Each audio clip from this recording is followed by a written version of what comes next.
तारीख 15/5/94.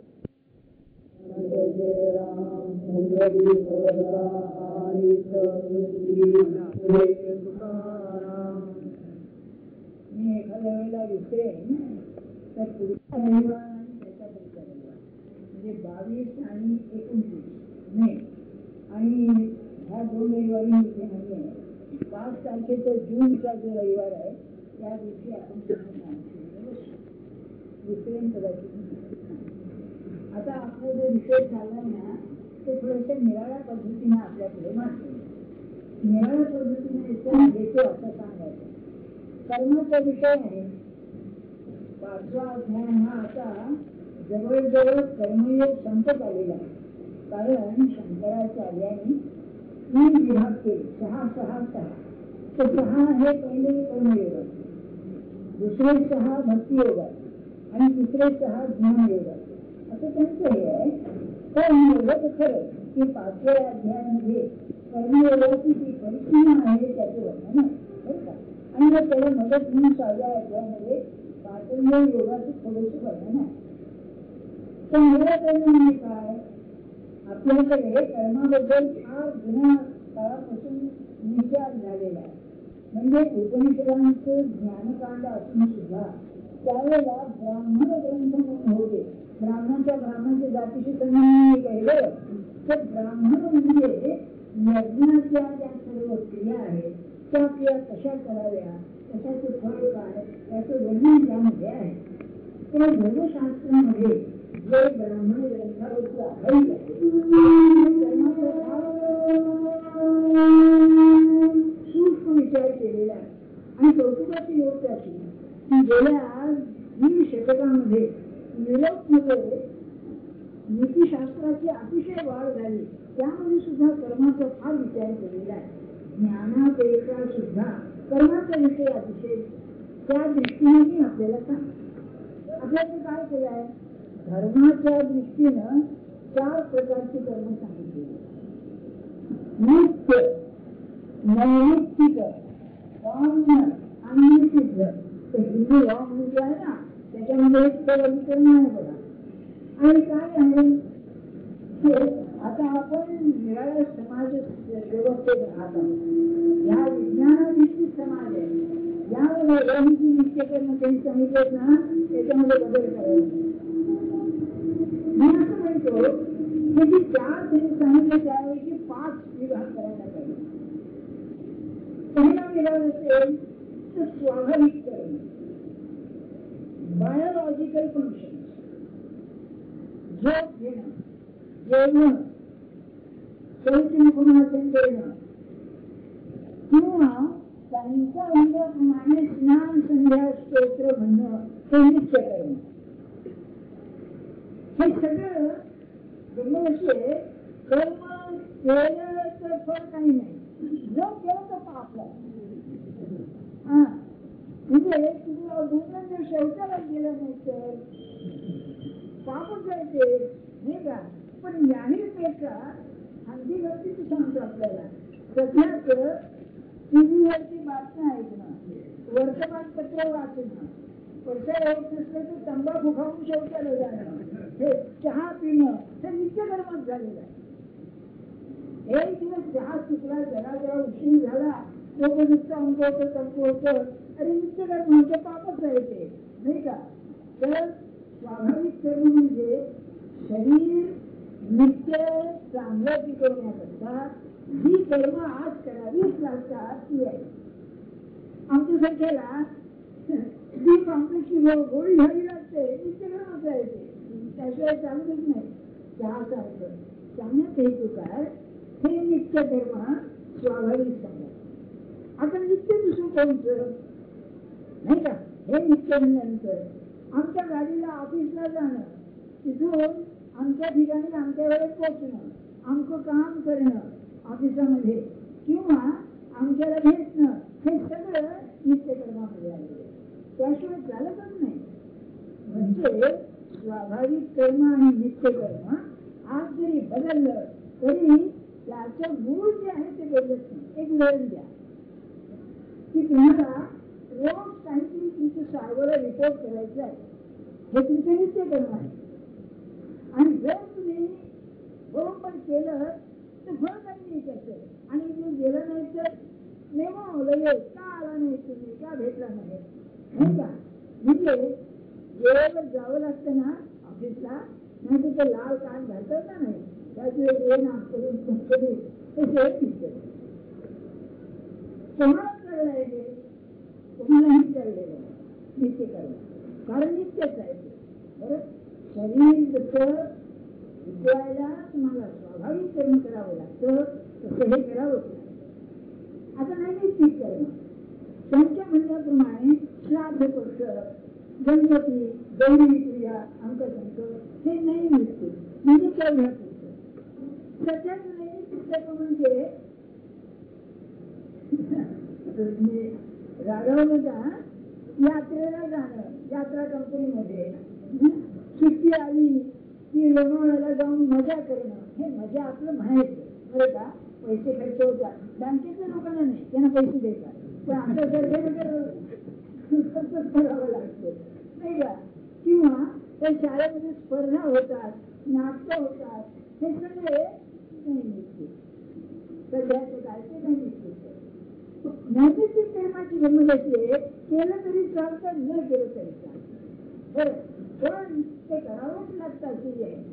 तुम्हाला कल्पना नाही, आपण जेव्हा एखाद्या मुलाचे मुलीचं लग्न करतो त्यावेळेला जर रिसेप्शन ठेवलं नाही किंवा जर जेवायला घातलं नाही तर चालायचं नाही. ते नैमित्तिक कर्म आहे. आणि सध्या 5 किती 40 आणि 45 रुपये आहे, म्हणजे याचे वेगळ्या त्याच्यातच जातात जेवण खाणार पैसे. करावंच लागतं, त्याला काय करणार. नंतर निषिद्ध कर्म. आता निषिद्ध कर्म सांगायचं म्हणजे दुसऱ्याची चुगली करणं, पैसा खाणं. पैशाला खाणं का म्हणतात मला अजून कळत नाही. पण निषिद्ध म्हणजे ज्यामध्ये माझा स्वार्थ साधण्याकरता मी दुसऱ्याचे नुकसान करतो, हे निषिद्ध कर्म म्हणा, नाही का. सांगतो आपल्याला, आमच्या बीएच्या वेळात एक मुलगी त्याची नवी छत्री घेऊन आली. बरं का, तेव्हा आज नवी छत्री आहे तर का, आणि माझी गेली तिथे पडली, तिथे उचलून घेऊन आले म्हणाले. आता तुम्ही म्हणाले बरोबर आहे, तर चूक आहे. तुम्ही मला प्रश्न विचारला, सर आम्ही नीतिशास्त्राविषयी मी बरोबर तिला चूक केलं म्हणलं, म्हणलं काय सांगणार नाही का. अहो असं आहे, आता लोक वस्तू विसरतात. समजा रेल्वेच्या याच्यामध्ये ओव्हरकोट तुमचे रेनकोट विसरला आणि कुणी नाही उतरताना पाहायला घातला की खात्याला आली निघून, हे वन निषिद्ध कर्म आहे. हे काही बरोबर नव्हे. मी सांगण्याचा हेतू काय, कर्म म्हणलं ना असं जीवनव्यापी आहे. मुद्दा सांगण्यासाठी ते धार्मिक असू दे नाही तर अभिगत असू दे, जीवनव्यापी आहे. माणसाला कर्माशिवाय राहतात. आता कर्माचे दोष काय आहेत ते बघा. कर्म म्हटलं म्हणजे देहानेच करणार ना, तर कर्म नीट व्हावं म्हटलं तर त्यात मन घालणार ना. बघा तुम्ही, बरं कर्म नीट व्हायला मन पाहिजे, कर्म देहानेच होणार. पण कशाचे करतो तो हेतू असल्याशिवाय कर्म नाही. अगदी तुम्ही नुसतं फिरायला जाता का हो, त्या मोकळ्या हवेत पान मोकळे करून येते, अरे तुझे हेतू आहे ना, तिथे बुद्धी लागते. म्हणजे माणसाला कर्म म्हटलं की देहाचा संबंध आला, मनाचा संबंध आला, बुद्धीचा संबंध आला. देहाने कर्म करीत असताना देहाला जी हालचाल होती ती इंद्रियाने होत असते, हो ना. म्हणजे कर्मामध्ये 4 अंग आली. एक नुसता देह, त्या देहाची इंद्रिय, मन आणि बुद्धी.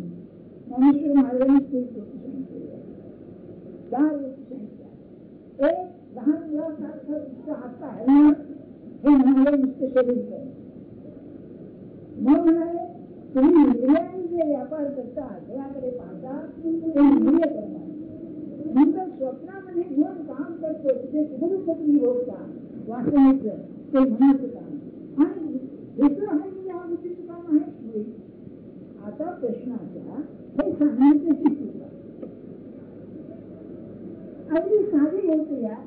तुमची जर किंवा ध्यान करण्याची वेळ झालेली आहे आणि तुम्हाला शौचालय झालं, तुम्ही मला खरं सांगा की अगदी 9 ते खोट्याला तुम्ही आज जपाला बसता आणि शौचालय झाली आहे, तर शौचविधी होईपर्यंत आजपर्यंत तुमचं जप होतं ध्यान लागतं का?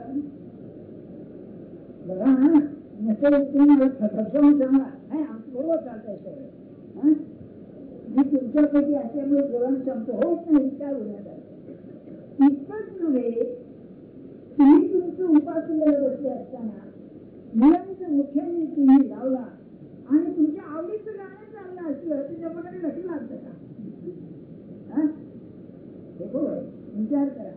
म्हणजे कर्माचा स्वभाव असा आहे की जिथे अंतर्मुख व्हायचं आहे तुम्हाला बाहेर साधं पोरं अभ्यास करतात परीक्षेचा, त्यावेळेला जर तुम्ही गडबड झाली तर तुमचं लक्ष लागत नाही, हो ना? आपण निमित्तावर पेटलेलं असतो जणू काय.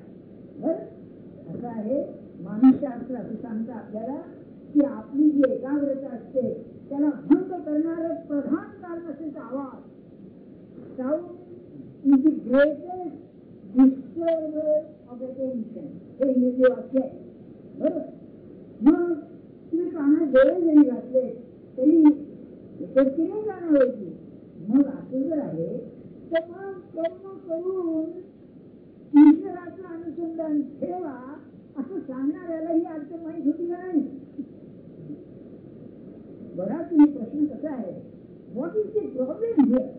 इथे सांगताना काय मूळ मुद्दा काय आहे?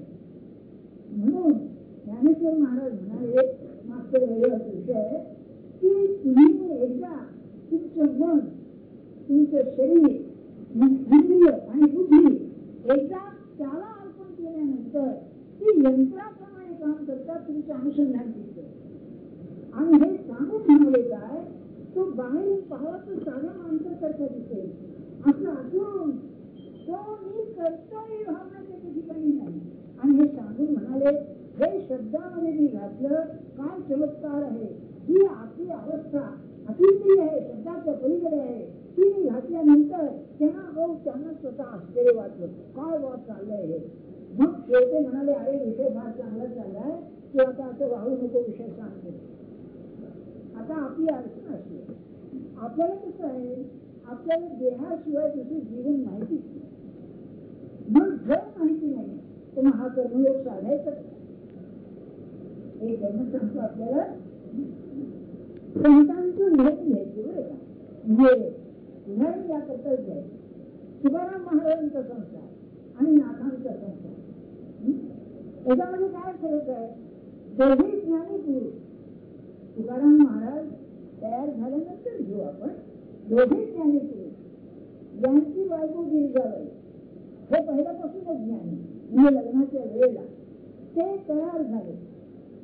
दोघेही बघा प्रपंच करीत होते, दोघांचीही अवस्था सारखी होती. असं असून सुद्धा प्रपंचामध्ये सौंदर्य कोणाचं होतं? कोणाच्या प्रपंचात सौंदर्य होतं? नाथांच्या संसारात होतं. यांच्या संसारात सौंदर्य म्हणायचं तर सौंदर्य दृष्टी बदलायला पाहिजे, नाही का? कल्पना करा, आपण कल्पनाच करा. या तुकाराम महाराजांना महाराष्ट्र म्हणायचं लोक फार शहाणे आहेत, महाराष्ट्राचे अतिशहाणे आहेत त्या वेळेला. अशाने सुद्धा ज्ञानेश्वर महाराजांचे शेजारी असेल त्या तुकारामांना बायकोला बदलता आलं नाही. मी सांगताना आम सोडून सांगतोय, तुमची आमची काय कथा आहे.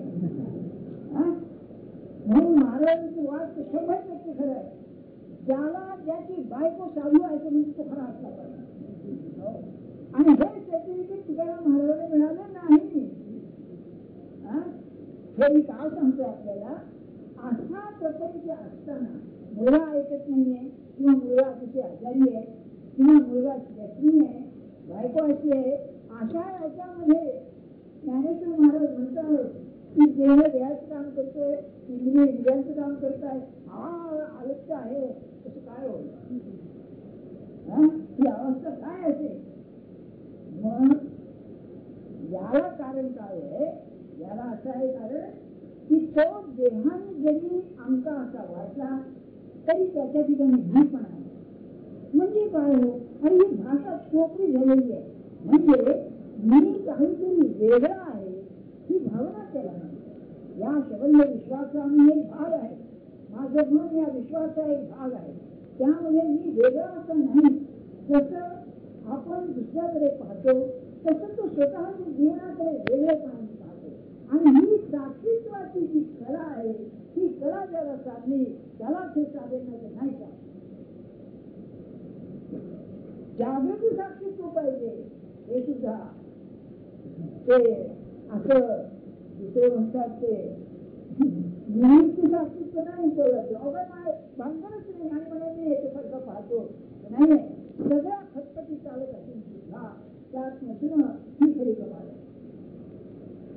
बर, आता तुम्ही आणखी एक प्रश्न मला विचारा. हो, तुकाराम महाराजांनी इतक्या लोकांचा उद्धार केला, बायकोच्या बाबतीत काय झालं? हा प्रश्न कसा आहे, त्याला श्रद्धा लागते. आणि जर तुमची बायको एकदा बिघडली, तुमचा अनुभव आहे का असं तुम्ही विचारा. सगळ्यांचा अनुभव एकच आहे. म्हणजे तिची जी इम्प्रेशन असतात, तिचे जे संस्कार असतात, ते नवऱ्याने खाली लोक वर पाय करून प्रयत्न केला तरी माहिती होत नाही. मला एकच उदाहरण आठवत आहे की नरसोत्तम केळकर गेले, 5 वर्ष त्यांची बायको मागे होती. तेव्हा वर्तमानपत्रिका तिला मुलाखतीला गेल्या. तिला काय माहितीच नाही, नवीन सगळं तिने विचारलं पहिल्या त्यांच्या वर्षश्राद्धाच्या दिवशी, किंवा तुम्हाला त्यांच्याविषयी काय वाटतं ते सांगा.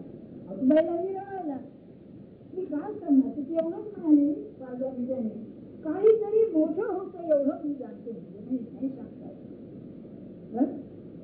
दुसरं मला आठवतं, तिकडेच कमिशन आलं होतं ना, तेव्हा एकाने त्या बाला म्हणजे महात्मा गांधीच्या बायकोला विचारलं, तिकडेच एवढं आलेलं आहे तिकडून, आणखी हे तर नाही म्हणतात की हे करायचं बरं का, ते बरोबर आहे का?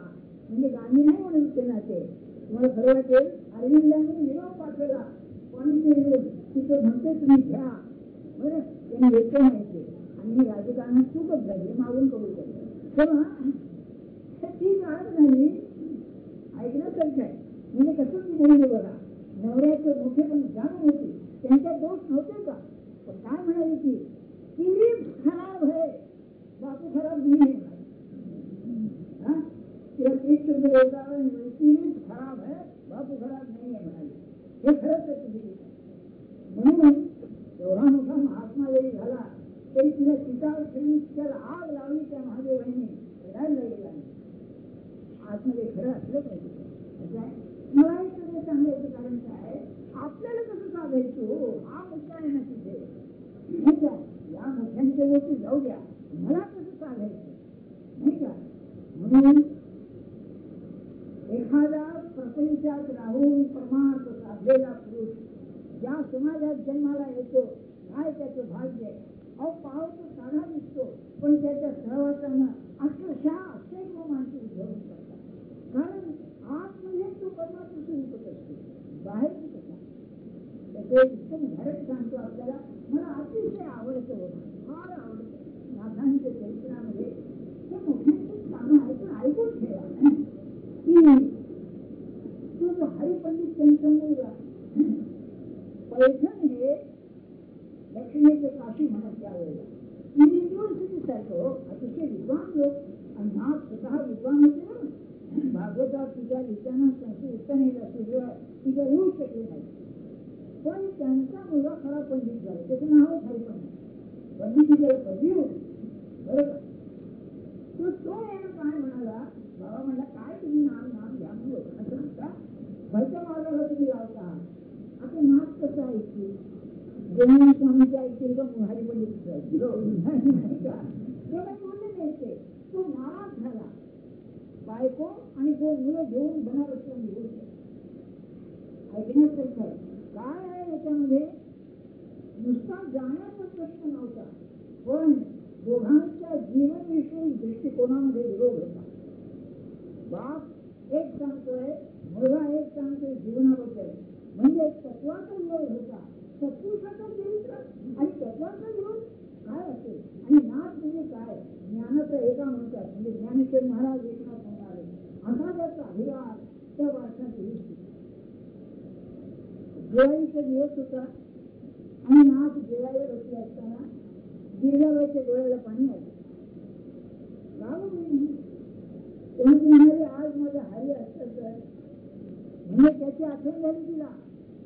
मग काय म्हणाली, आपण काही करा पण त्याला तिकडे जाऊन त्याला परत घेऊन बघा. विचार करा आपण, हा पुरुष एवढ्या योग्यतेचा आणि त्याला काय काम आलं ते बघा. मुलाची सतत धरून परत आणावं. तुम्हाला ते गेले तिथे आपलं भागवत त्यांनी पूर्ण केलं. त्या भागवताची अहो काय म्हणायची मराठीत भागवत गेलं भरपूर काहीतरी आहे त्या काळाचं ते संस्कृत म्हणजे देवभाषा. मग त्याची मिरवणूक काढली. पालखीतून भागवताची मिरवणूक काढली. कारण त्या पंडितांनी ते तपासलं, त्यांना पसंत पडलं आणि हरिपंडिताला घेऊन आले. काय प्रपंचाचा प्रसंग आहे तुम्ही बघा. तुमच्या मुलाला जरा कमी जास्त झालं तर हायकोर्टामध्ये हा माझा याचं काही संबंध नाही, मी इकडे. अलीकडे ते सांगतो या नवरा बायकोची भांडण इतकी विकोबाला जात आहेत की हा आठवड्यातून एक दोन तरी दिवस अशी जातात. किंवा आता काय करावं, तो व्यसनी तरी असतो, नाही तो त्रास तरी देतो, नाही तर बायकोला ते माझं व्यक्तित्व दाबून टाकलेलं आहे. बरे का झालं परमार्थामध्ये व्यक्तित्व आपण हे नातं नाही आणि त्याला हे विचारलं येतात. मग काय तुम्ही करणार, काही मग घेणार. तर म्हणलं असं करा, काढून घेताना मुलाचा ताबा कोण घेणार, ते गोंधळ म्हणाले माझ्या म्हणण्याचं ते चांगलं माहित नाही काय बदललं आहे, तुम्ही काय करायचं ते करा, मला सांगायचं तुम्ही तेव्हा दुसरा प्रसंग सांगतो आपल्याला. हे का सांगतो सर, या सगळ्यामध्ये नाथांचं अनुसंधान किती घट्ट असलं पाहिजे याचा विचार करा. हे 5व्या अध्यायात सांगायचंय का. म्हणून ज्ञानेश्वर महाराज म्हणतात की शरीर काम करतंय, मन काम करतंय, बुद्धी काम करतंय, हा त्याच्यात नाही. राघव सहज समाध जो जो करतो पूजा काय असेल मी जे बोलायचे स्तोत्र शंकराचार्यांचे योग आहे. आत्मा त्वं गिरिजामती म्हणतात बरोबर. यत यत कर्म करोमि तत् अखिलम शंभो तवाराधनम. अरे तुझी पूजा आहे जे मी कर्म करतोय हे सांगताय बरोबर. कारण काय आहे हे सोडताना, हा अध्याय सोडताना कर्मयोगाचं मर्म तरी कळलं पाहिजे ना आपल्याला. काय आहे ते. दुसरा प्रश्न, नागांना 2 मुली, मोठी मुले मुलगा आणि 2 मुली. ती दुसरी मुलगी जी होती बरोबर का, तिथे त्यांनी लग्न केलं.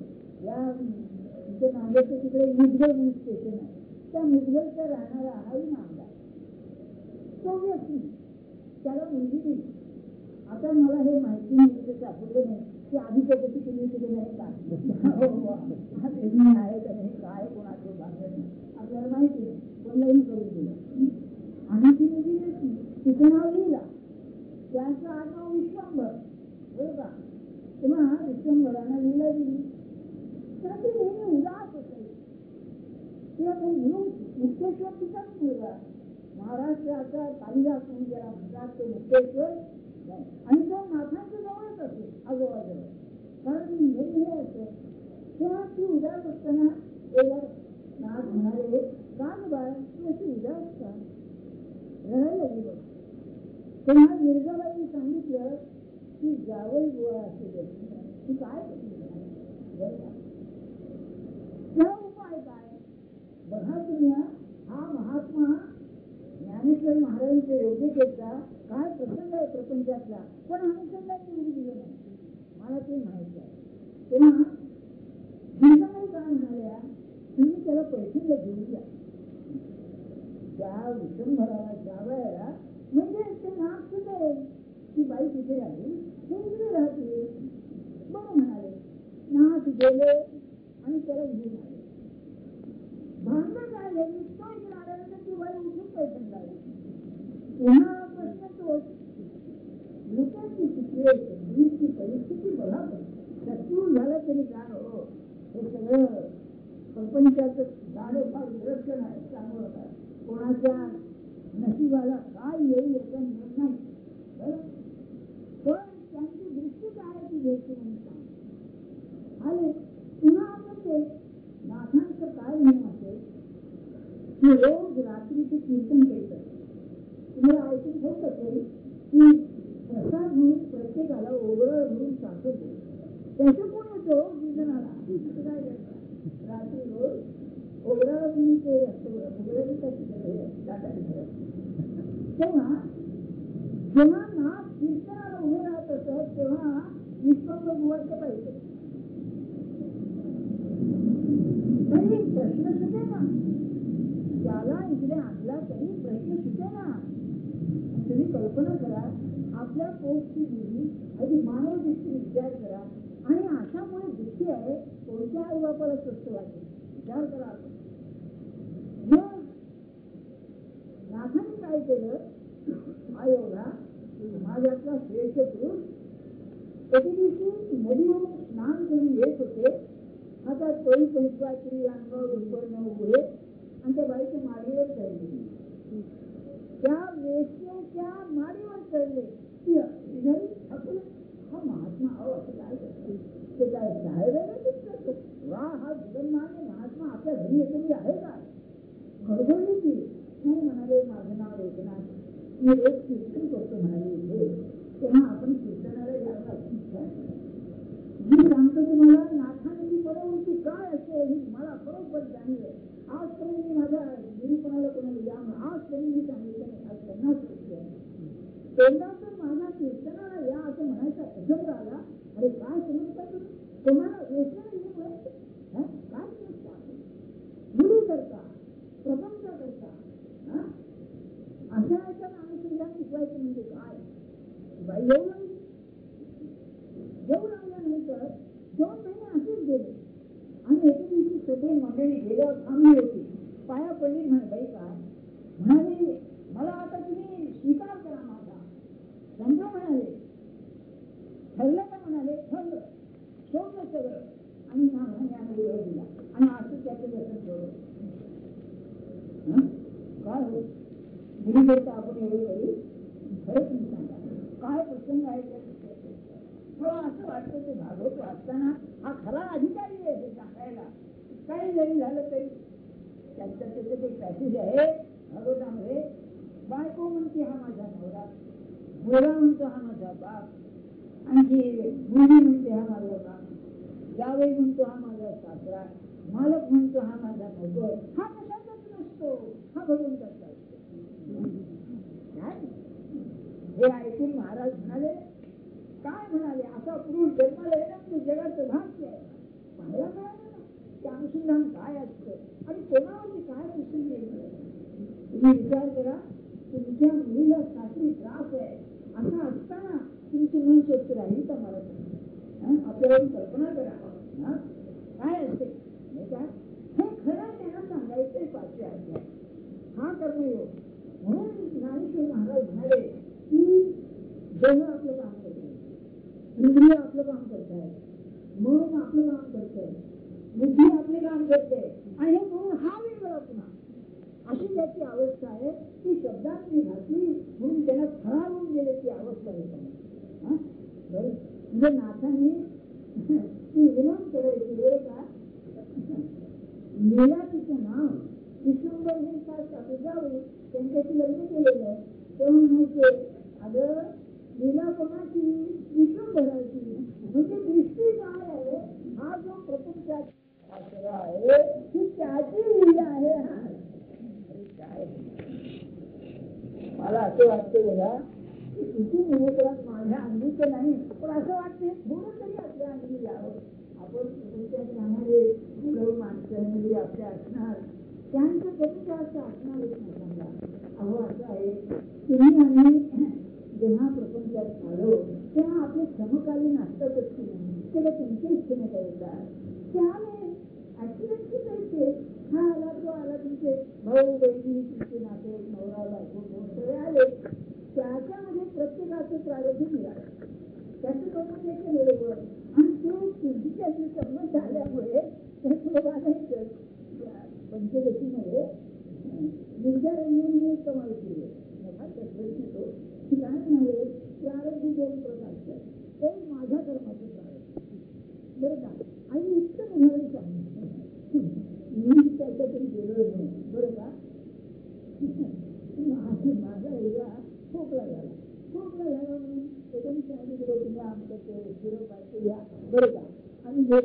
त्याचं तोंड आलं हो एकदम. ते काय त्याच्यात जितकं पाणी घालायला तिथे घातलं म्हणून तोंड आलं. हे आपलं कारण, आपल्या कर्माने आलेलं आम्हाला जास्त भेटतो. त्यांनी नियमित जवळ डोस दिला त्यामुळे तोंड झालं. हे बरेच कारण त्याच्यामुळे माझं येतं नाही का. याला उत्तर म्हणजे लाठी मार. बरं का तुम्ही बघायला गेलात काय ते पण मी एक माझी लाठी तुमचा काही संबंध नाही. ते बरेच प्रकार आहे का. तसं माझ्या जन्मामध्ये मी माझं झालेलो ते व्हायचं बा आपण ते केलं. पण ते परीक्षा प्राणी आलेलं याला काय करायचं. आणि दगड मार वगैरे करतात ना तुमची काय तर बसवावे काही संबंध नाही का. हे अशी सवय आहे. त्याच्यामध्ये माझं अनुसंधान काही ठेवणं काय असा मनुष्य राष्ट्रीय पाहायला सुद्धा दिसते नाही त्या येऊ दे म्हणे. आणि महाराजांचं म्हणणं फारच गमतीचं म्हणाले भूक असते ना भूक तिला तुम्ही मारायला आले की फुगत जाते. आणखी जास्त फुगते मारायला. तसं जेवढी संकट यायची तेवढी